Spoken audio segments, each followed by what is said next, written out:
So when I'm replacing my chain, or just as sometimes routine maintenance on these chainsaws to make sure that I'm taking care of it properly and everything's going to operate correctly, one of the things that I like to do to my bar is I'll take some penetrating oil and I'll actually clean the bar. I'll put some penetrating oil in this top,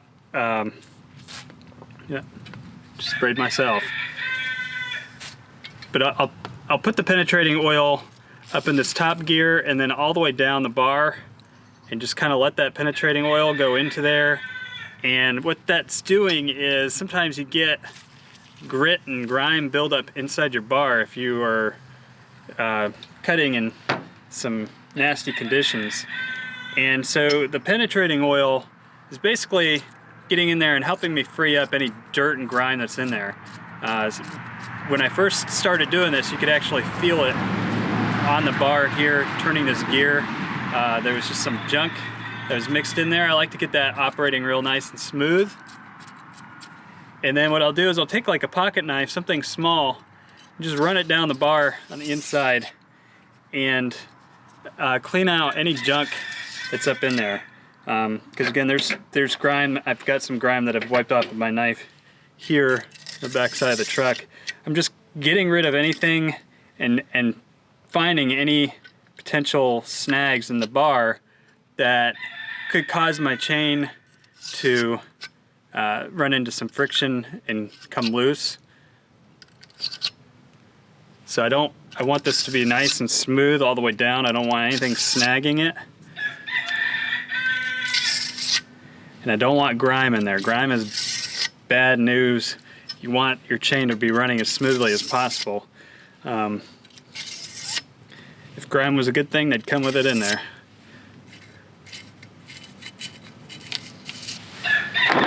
And now that I've got that kind of running smooth, now the bar, yes, it oils the chain, it oils this up, but then the oil also catches a lot of junk and leaves it in the bar as you are sawing. So cleaning these bars out on a regular basis is just generally a good idea. If you are somebody who just sharpens on the chainsaw, I usually sharpen my chains on the chainsaw.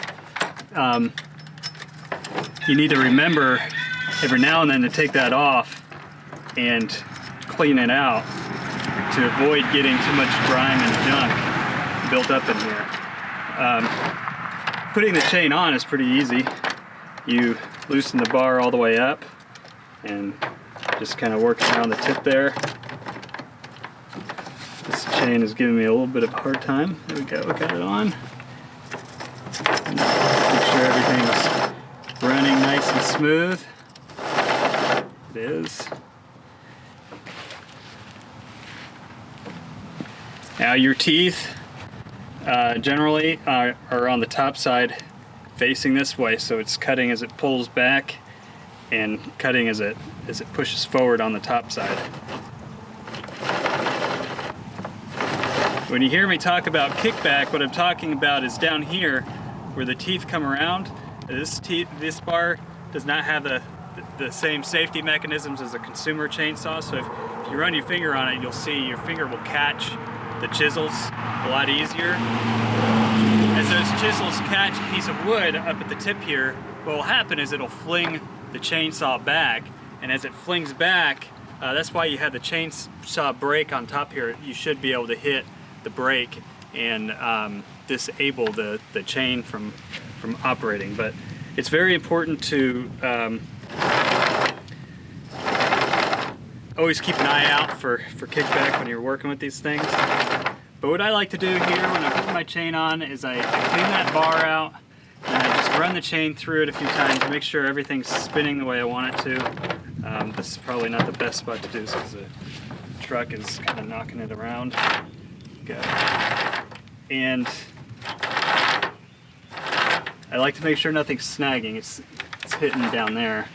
Might need to file that. The last chain, I threw a chain, hit my pants, actually ripped my pants. Chainsawing as a safety, you should be wearing chaps. If you don't have chaps or you're from for whatever reason not wearing them, fire hose pants are a lot better than jean material. They're not going to save your leg, but in the event that a chain pops off and it hits your leg, it's less likely to go through than it would on blue jeans. It can just rip right through that cotton that's in blue jeans. So fire hose material is better than nothing, but it's not ideal. Chaps are ideal. Now I need to put my cover back on this chainsaw. This is the 450 cover. Let's see what I did with it.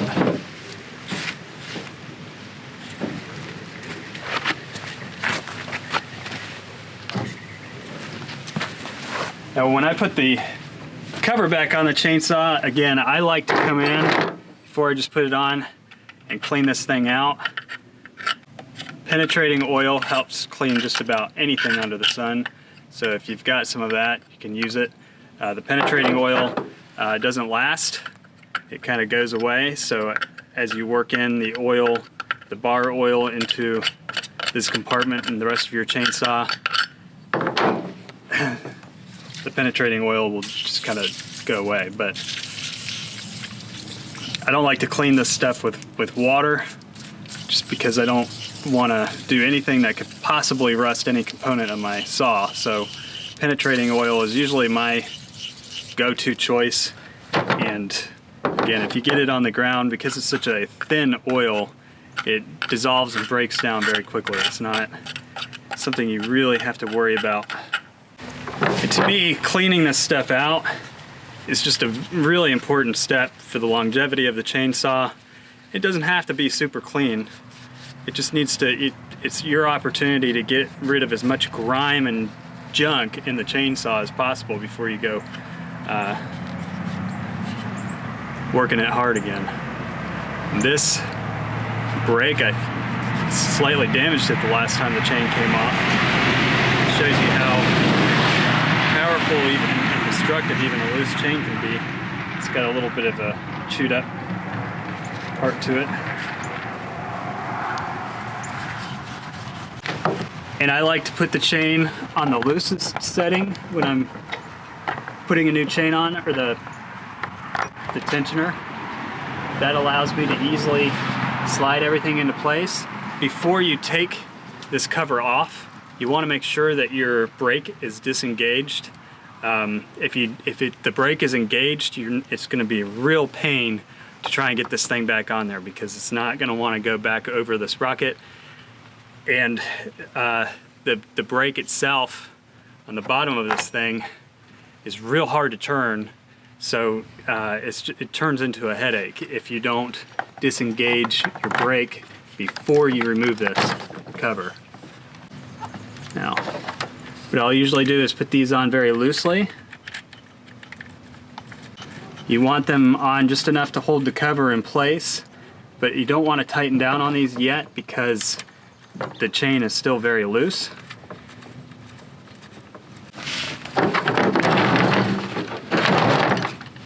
Now what I'll usually do is just kind of put it out where I can make sure that the chain is still running smoothly, and then go ahead and tighten this up.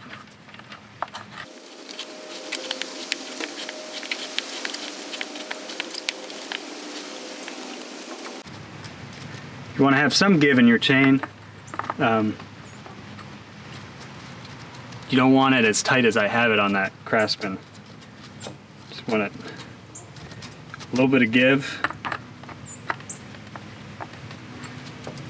But this is where, it becomes a little tricky. You don't want the chain too tight.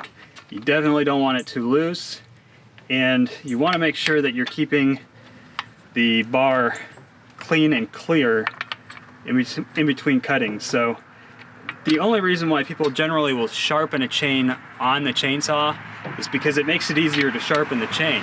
But it's still very important to remove your chain on a regular basis, clean all this stuff out, check your bar, clean your bar, make sure there aren't any nooks in the bar that need to be filed, because if the chain does not run safely on the bar, it will cause problems for you in the long run. So I actually may have put that on just a tad bit too tight.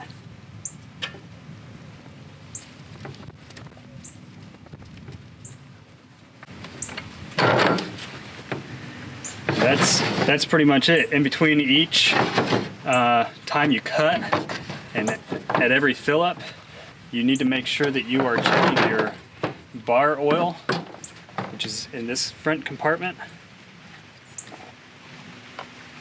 Even if it's not full, you want to make sure that that is full. And the reason being is you're going to go through almost as much oil as you do a tank of gas. So if you're looking at this and you say, well, I've got a half a tank of gas, I'm going to top it off, but I still have, you know, half to 3/4 bar oil in there, you want to make sure that you go ahead and fill up that bar oil at the same time, because it's designed to go through about as much oil as it does gas in between each fill up. If it stops going through as much oil, you might need to check and make sure that the oil is getting through to the chain.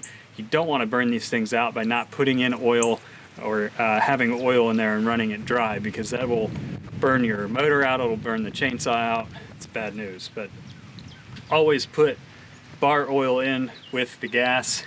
Never just add gas and keep going. It's a very bad idea. You will wreck your chainsaw.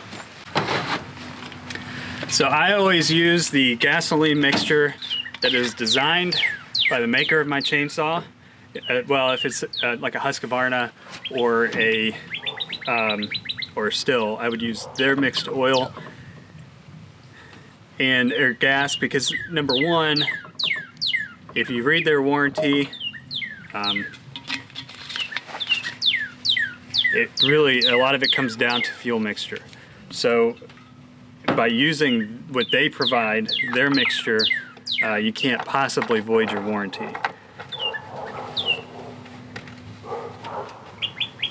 And everybody designs their equipment slightly different. So you can bet that if I'm using the Husqvarna fuel, Husqvarna has designed that fuel for optimal performance with their machine. Now when it comes to the oil, the bar oil, I really am not picky.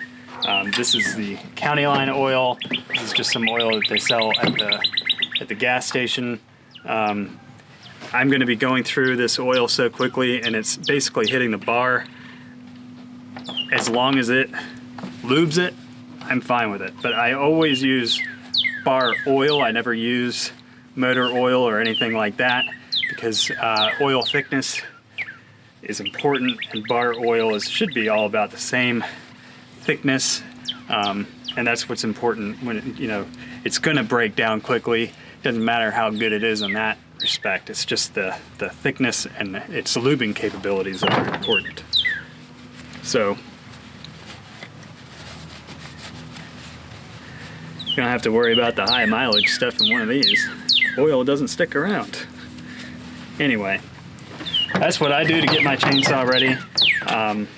I usually like to make sure that this bar is cleaned in between cuts and everything's operating smoothly. The more you check over your equipment for potential issues, the less likely you're going to have issues in the long run. Because if you stay on top of like the little worn things, my drive sprocket gets worn and it's not hitting the chain correctly. If I replace that, I'm going to do less wear and tear to my chainsaw, and it's going to last a lot longer.